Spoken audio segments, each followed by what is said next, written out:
Today I'm going to show you how to create glitch effect using Kdenlive. To begin with, I'm going to drag and drop this video from the project bin to the timeline, add it to video track 1. Next, I'm going to position the playhead where I want the glitch effect to start, let's say this point in time.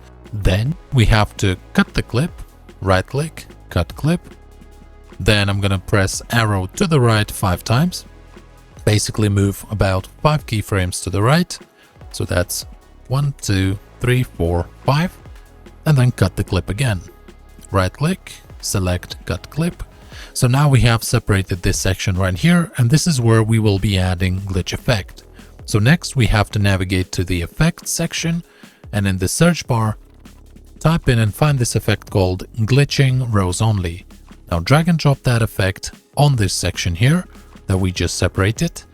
And now if I move the playhead here, replay the clip, as you can see, this is now adding some sort of glitch effect.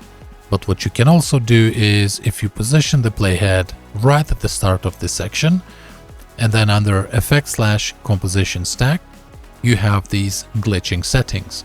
So you can adjust intensity, make it a bit more extreme, block height, so you can keep something small if you want thin lines, or you can increase block height to large, so then you'll have fewer lines but bigger.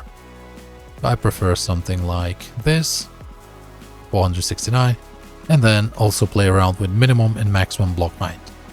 So now if I replay the clip again, that's our glitch effect, okay?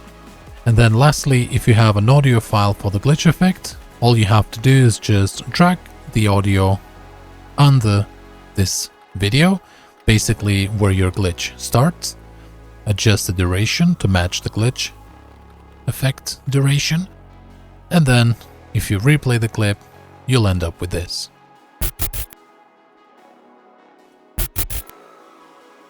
And this is it, guys. This is how you apply glitch effect in Kdenlive. I hope this was useful. Please don't forget to like this video, drop a comment, subscribe to the channel, and see you in the next one.